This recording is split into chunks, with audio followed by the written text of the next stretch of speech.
महाराष्ट्रातील उद्योग राज्याबाहेर गेले, त्यामुळे राज्यात बेरोजगारी निर्माण झाली। तर दुसरीकडे पावसाळी अधिवेशनात बजेटमध्ये मध्य प्रदेश राज्याच्या धर्तीवर महाराष्ट्रात मुख्यमंत्री लाडकी बहीण योजना सुरू केली। मात्र भावांमध्ये आपल्या सरकारबद्दल रोष निर्माण झाला असून लाडका भाऊ योजना देखील आपण सुरू करा अशी मागणी आमगाव देवरी विधानसभा क्षेत्राचे आमदार सहस्राम कोरोटे यांनी विधानसभेत केली। तर गोंदिया जिल्ह्यातील अंगणवाडी सेविका, पोलीस पाटील, कोतवाल, संगणक ऑपरेटर यांच्या समस्या देखील आमदार सहस्राम कोरोटे यांनी विधानसभेत ठेवल्या। तर दुसरीकडे गोंदिया जिल्ह्याच्या सालेकसा तालुक्यात तत्कालीन मुख्यमंत्री तसेच विद्यमान उपमुख्यमंत्री देवेंद्र फडणवीस यांनी कोया पूनम यात्रेदरम्यान आदिवासी बांधवांकरिता निवास व्यवस्था तसेच गुफे जाण्यासाठी रोपे तयार करून अशी घोषणा केली। मात्र अद्यापही त्या संदर्भात कामे सुरू झाली नाही। तर गोंदिया जिल्हा हा आदिवासी बहुल असा जिल्हा असून या ठिकाणी आदिवासी शेतकऱ्यांकरिता अनेक योजना राबवल्या जात होत्या, मात्र त्या बंद करण्यात आल्याने शेतकऱ्यांना अनेक समस्यांना पुढे जावे लागत आहे। याकडे देखील सरकारने लक्ष देण्याची मागणी आमदार सहस्राम कोरोटे यांनी विधानसभा अध्यक्षांकडे केली। सहस्राम कोरोटे। धन्यवाद अध्यक्ष महोदय। आपण माननीय राज्यपाल महोदय यांच्या अभिभाषणावर मला माझे विचार मांडण्याची आपण संधी दिल्याबद्दल अध्यक्ष महोदय की राज्यपाल महोदयांच्या भाषणामध्ये जवळजवळ 85 योजनांविषयी त्यांच्या भाषणामध्ये तरतूद करण्यात आली आहे। त्यांच्या भाषणाची नोंद घेण्यात आलेली आहे। अध्यक्ष महोदय, राज्यपाल महोदयांनी भाषणाची सुरुवात करताना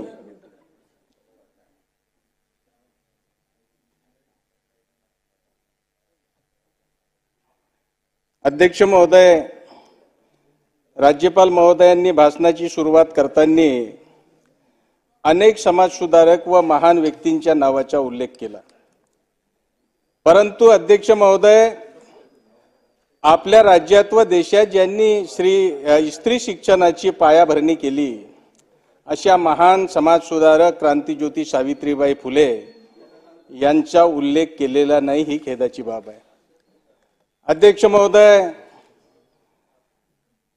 या माननीय राज्यपाल महोदयांच्या भाषणामध्ये या राज्यामध्ये ग्रामीण विकासामध्ये भर पाडण्यासाठी जे कर्मचारी काम करतात त्यांच्यामध्ये अंगणवाडी कर्मचारी त्यांच्या शासकीय कर्मचाऱ्यांचा दर्जा मिळण्यासाठी अनेक दिवसापासून ते आंदोलन करत असतात।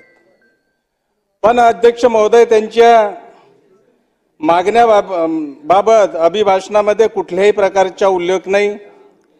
त्याचप्रमाणे ग्रामीण भागामध्ये काम करणारे कोतवाल असो, पोलीस पाटील असो, संगणक परिचालक असो, यांच्या सुद्धा ज्या मागण्या आहे यांची सुद्धा कुठेही नोंद घेण्यात आलेली नाही। अध्यक्ष महोदय, या ठिकाणी राज्यातील जे वृद्ध कलावंत आहे आणि त्यांना मिळणारे मानधन आहे, अध्यक्ष महोदय, जे वृद्ध कलावंत म्हणजे जे कलावंत आहे राज्यामध्ये, झाडीपट्टी नाटक करणारे, कीर्तन करणारे, भजन करणारे, हे कलावंत जेव्हा गावागावामध्ये समाज जागृतीचे, लोक जागृतीचे काम करतात, समाज प्रबोधनाचे काम करतात, त्यांच्या माध्यमातून समाजाला प्रेरणा मिळण्याचे काम होतो।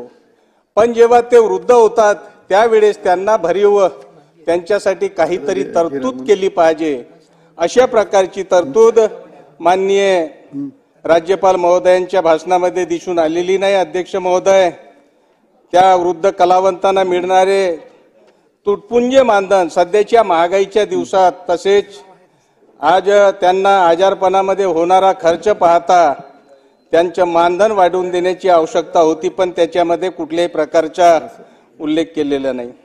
अध्यक्ष महोदय, आपल्या राज्यामध्ये एकीकडे आपण मोठमोठे समृद्धी महामार्गासारखे आपण रस्ते बांधतो, समृद्धी महामार्गावर मोठमोठे अपघात होतात, पण अध्यक्ष महोदय, ह्याच आमच्या ग्रामीण भागामध्ये अनेक रस्ते रखडलेले आहे। माझ्या आदिवासी भागामध्ये, माझा मतदारसंघ हा आदिवासी मतदारसंघ आहे।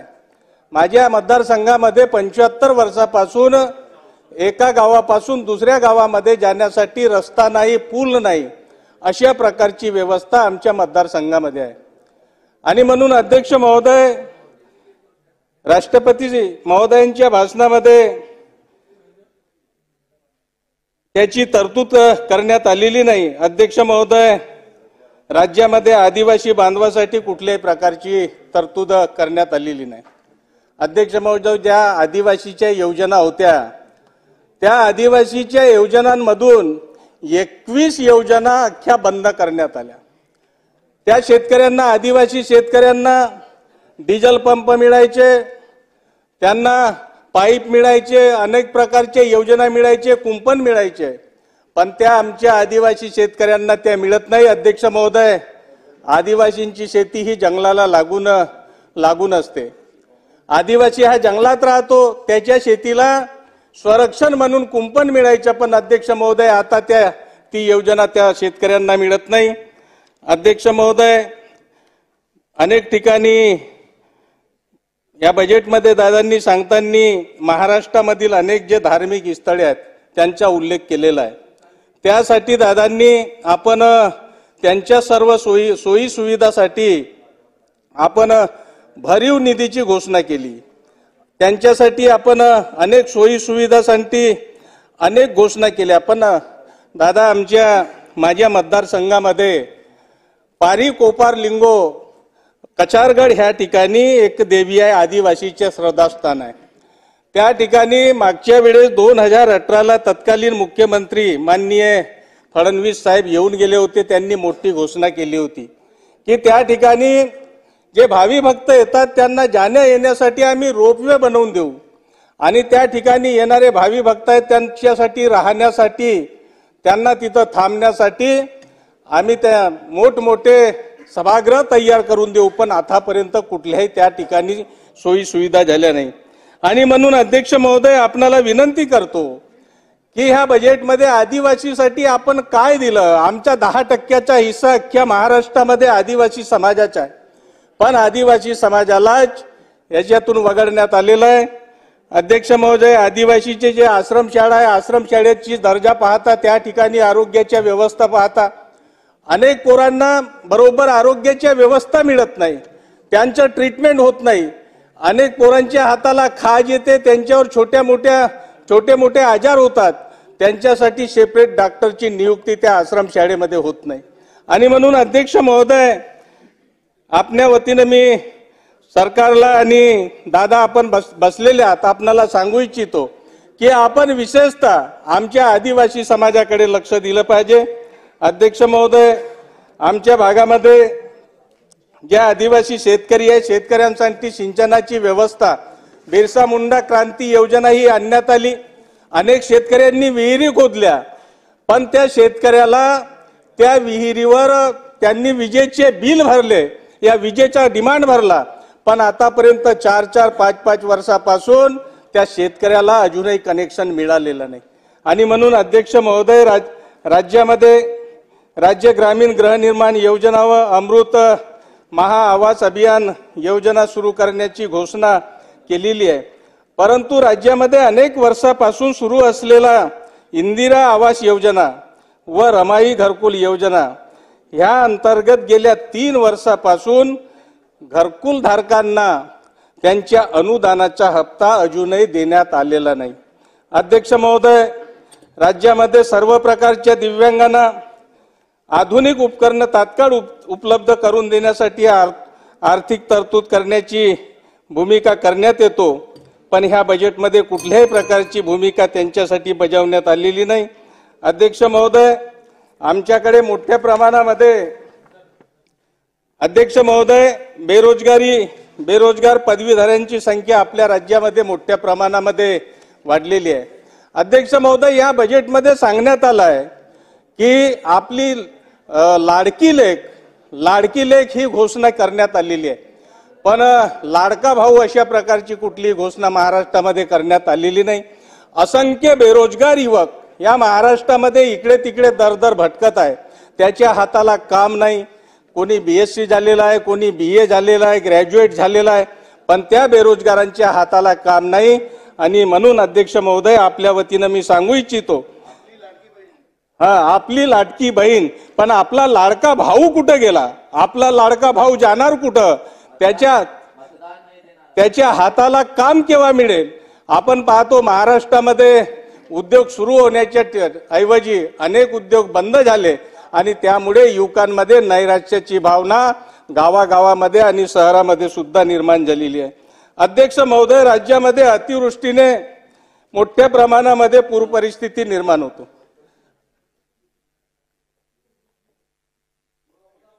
अध्यक्ष महोदय, मोठ्या प्रमाणामध्ये पूर परिस्थिती वगैरे निर्माण होतो, अतिवृष्टी होतो, शेतकऱ्यांचे मोठे नुकसान होतो.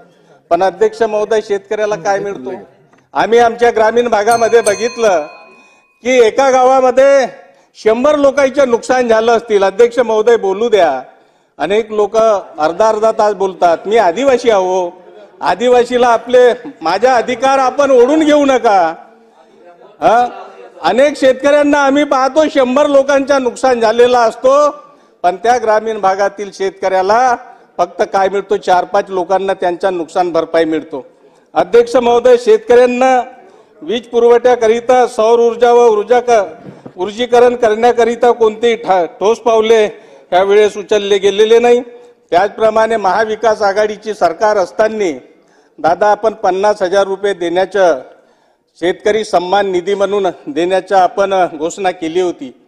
पण अध्यक्ष महोदय, आतापर्यंत शेतकऱ्यांच्या खात्यामध्ये आणि शेतकऱ्यांपर्यंत 50,000 रुपये सन्मान निधी पोहोचलेली नाही.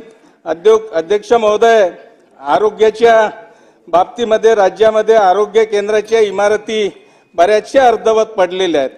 अर्धवट्या पडलेल्या आहेत, पण अनेक ज्या PSC आहेत, अनेक आर्यच आहेत, ग्रामीण रुग्णालय आहेत, त्या ठिकाणी कर्मचारी नाही, त्या ठिकाणी डॉक्टर्स नाही, त्या ठिकाणी अनेक ठिकाणी यंत्रे आहेत, पण त्या यंत्रावर काम करणारा त्या ठिकाणी कर्मचारी नाही. अशा प्रकारची परिस्थिती आरोग्य केंद्रामध्ये आणि आर्यच मध्ये आहे. अध्यक्ष महोदय, राज्यामध्ये काम करत असताना सन 2020 अध्यक्ष महोदय, राज्यपालांच्या अभिभाषणावर सन्माननीय राज्यपालांचं अभिनंदन करण्याच्यासाठी मी उभा आहे. मला 15 मिनिटं दिली, आता त्यांना देऊ द्या. लवकर इन्क्लूड करा. बोलू द्या ना. लवकर इन्क्लूड करा. आपण माईक बंद करून दिला. अध्यक्ष महोदय, आपण राज्यामध्ये एक राज्य एक गणवेश वितरण करणार आहात याची आपण निर्णय सुद्धा घेतलेले आहेत.